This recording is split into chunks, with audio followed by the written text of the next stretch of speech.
यह कहानी एक महत्वपूर्ण और रोचक घटना पर आधारित है, जिसमें शनि देव और माता लक्ष्मी के बीच श्रेष्ठता को लेकर बहस छिड़ जाती है। स्वर्ग लोक में एक बार शनि देव और माता लक्ष्मी में विवाद हो जाता है कि उनमें से कौन बड़ा है।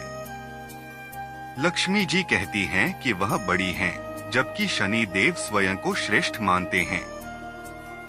जब यह निर्णय नहीं हो पाया कि कौन श्रेष्ठ है, तो उन्होंने धरती लोक पर किसी ईमानदार राजा से फैसला कराने का निश्चय किया। उन दिनों धरती पर प्रयागराज में राजा श्रीवत्स लाल रहते थे, जो अपने न्यायप्रियता के लिए दूर दूर तक प्रसिद्ध थे। शनि देव और माता लक्ष्मी राजा श्रीवत्स के पास गए और अपनी समस्या बताई। उन्होंने कहा कि उनमें से कौन बड़ा है, यह निर्णय करना राजा के ऊपर है। राजा श्रीवत्स को धर्म संकट में डाल दिया गया, क्योंकि यदि उन्होंने शनि देव को बड़ा बताया तो लक्ष्मी जी रूठ जाएंगी, और अगर लक्ष्मी जी को बड़ा बताया तो शनि देव नाराज हो जाएंगे। इस दुविधा में फंसे राजा श्रीवत्स ने निर्णय करने के लिए 1 माह का समय मांगा।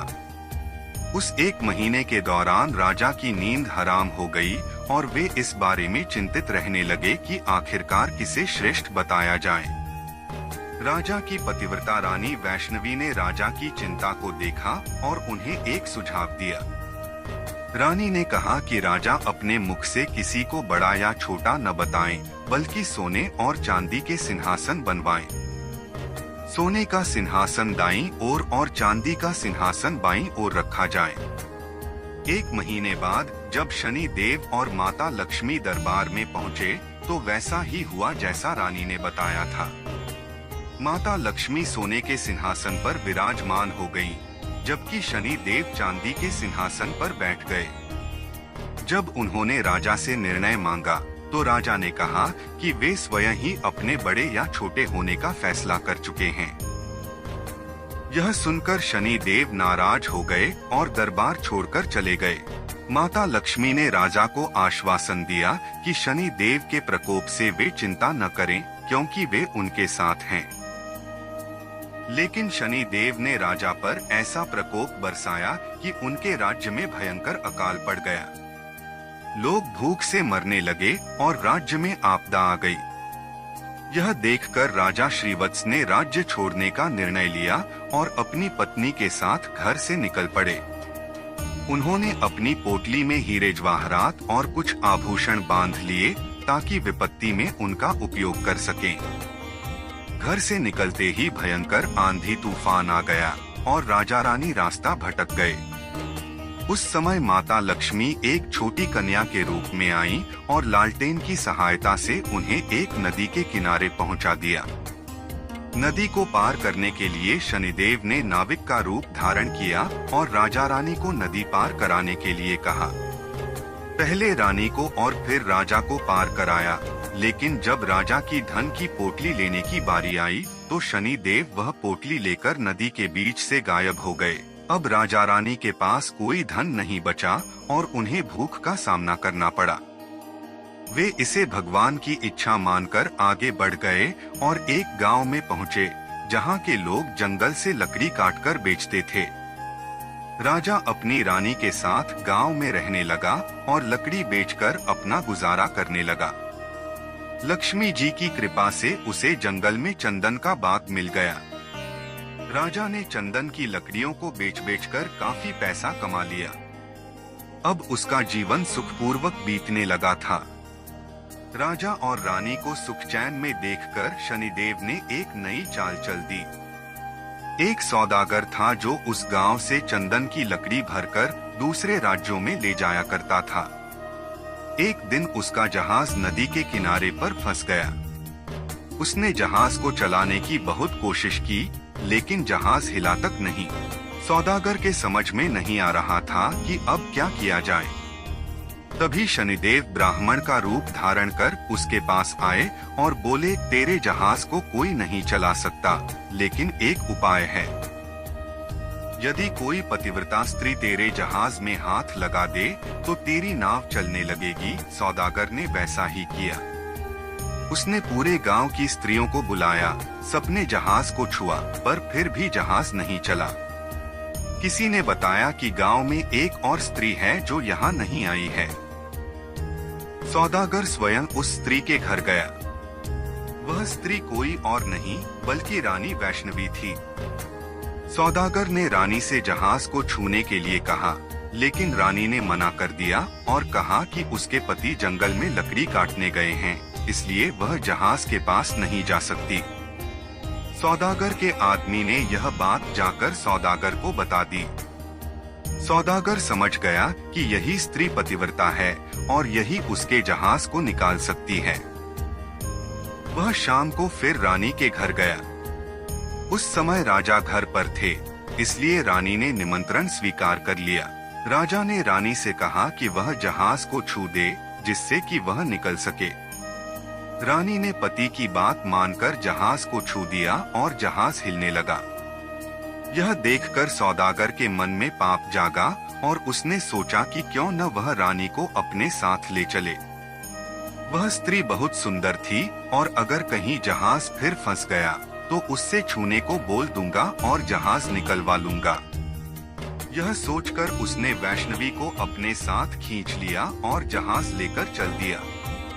श्रीवत्स राजा चिल्लाते रह गए, लेकिन तब तक जहाज काफी दूर जा चुका था। रानी अत्यंत रूपवती थी, जिसे देखकर सौदागर के मन में पाप आ गया। उसने रानी को अपनी पत्नी बनाने की इच्छा जताई। रानी ने सौदागर की छेड़छाड़ से तंग आकर सूर्य देवता से प्रार्थना की कि वह उसे अपनी रक्षा के लिए कोढ़ दे दें। उसकी प्रार्थना भगवान सूर्य ने सुन ली और रानी के शरीर से कोढ़ फूट गया। वह एकदम से कुरूप हो गई। उसके कुरूप शरीर को देखकर सौदागर उसके पास नहीं आता था, लेकिन वह रानी को हमेशा अपने साथ रखता था। उधर राजा रोते बिलखते नदी किनारे से चल पड़े। वह इसी उम्मीद में थे कि यदि जहाज उस तरफ से गुजरे तो वह अपनी पत्नी को छुड़ा लेंगे। लेकिन राजा को जहाज का कहीं पता नहीं चला। वह नदी किनारे आश्रम के साधुओं के साथ रहने लगे। अब राजा वहां पर साधुओं की सेवा करने लगे। वह गायों को चराते थे और उनके गोबर से उपले बनाते थे। लक्ष्मी जी की कृपा से उपले सोने के बन जाते थे। कुछ ही दिनों में राजा के पास ढेर सारी सोने की ईंटें हो गईं। एक दिन सौदागर, जिसने राजा की पत्नी को ले गया था, उसी नदी पर आया। राजा ने सौदागर को पहचान लिया। उन्होंने सौदागर को सोने की ईंट दिखाकर कहा कि अगर सौदागर उसे अपने साथ ले चले तो वह सोने की ईंट दे देंगे। सौदागर ने राजा को पहचान तो लिया था, पर सोने की ईंटों के लालच में उसे अपने पास रख लिया और ईंटों को जहाज में भरवा लिया। जब जहाज चल पड़ा तो सौदागर ने राजा को नदी में फेंक दिया। राजा की चीख पुकार रानी ने सुन ली। उसने तुरंत एक तकिया जल में फेंक दिया। उस तकिए के सहारे राजा एक पुल पर पहुंच गए। वहां के लोगों ने राजा को निकाल लिया और उनसे पूछा कि वह कौन है और कहां से आए हैं। राजा ने कहा कि वह एक अत्यंत दुखी आदमी है और उनका सब कुछ लुट गया है। वहां के लोग उन्हें पकड़कर राजा के पास ले गए। श्रीवत्स ने राजा से नौकरी मांगी और राजा ने उन्हें अपने बगीचे में माली का काम दे दिया। राजा की एक पुत्री थी, जिसके लिए नित्य फूलों का सुंदर गजरा एक मालिन लाती थी। एक दिन राजकुमारी ने मालिन से पूछा कि आजकल गजरे कौन बनाता है। मालिन ने राजकुमारी को बताया कि एक नया नौकर आया है जो बड़े ही सुंदर गजरे बनाता है। राजकुमारी ने उस नौकर को देखने की इच्छा जताई। जब उसने राजा को देखा तो वह उन पर मोहित हो गई और उनसे ब्याह करने की जिद ठान ली। राजा ने बहुत मना किया, पर जब राजकुमारी नहीं मानी तो उन्होंने लाचार होकर दोनों का ब्याह कर दिया और जंगल में एक मकान दे दिया। धीरे धीरे समय बीतता चला गया।